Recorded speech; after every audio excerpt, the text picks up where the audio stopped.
Terima suap 18,9 miliar rupiah, KPK tetapkan Bupati Hulu Sungai Utara Abdul Wahid sebagai tersangka.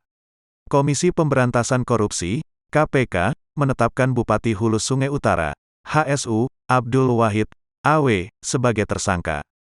Politikus Partai Golkar ini dijerat dalam kasus dugaan tindak pidana korupsi berupa penerimaan hadiah atau janji oleh penyelenggara negara atau yang mewakilinya terkait pengadaan barang dan jasa di Kabupaten HSU, Kalimantan Selatan, tahun 2021 sampai tahun 2022.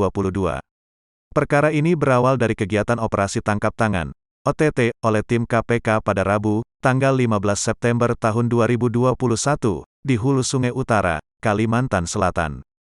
KPK juga telah menetapkan beberapa pihak sebagai tersangka, yaitu Maliki, PLT Kadis PU pada Dinas PUPR Kabupaten Hulu Sungai Utara sekaligus PPK dan KPA, Marhaini, Direktur CV Hanamas, dan Fahriadi, Direktur CV Kalpataru.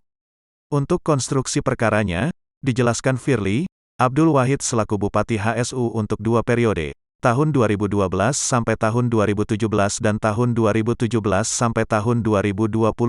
Pada awal tahun 2019, menunjuk Maliki sebagai PLT Kepala Dinas PUPR Kabupaten HSU. Firly menyebutkan penerimaan uang oleh Abdul Wahid dilakukan di rumah Maliki pada sekitar Desember tahun 2018 yang diserahkan langsung oleh Maliki melalui ajudan Abdul Wahid.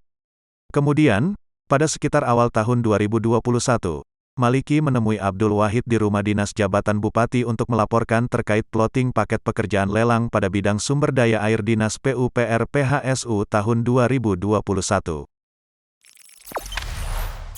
Jangan lupa subscribe, share, komen, dan like ya!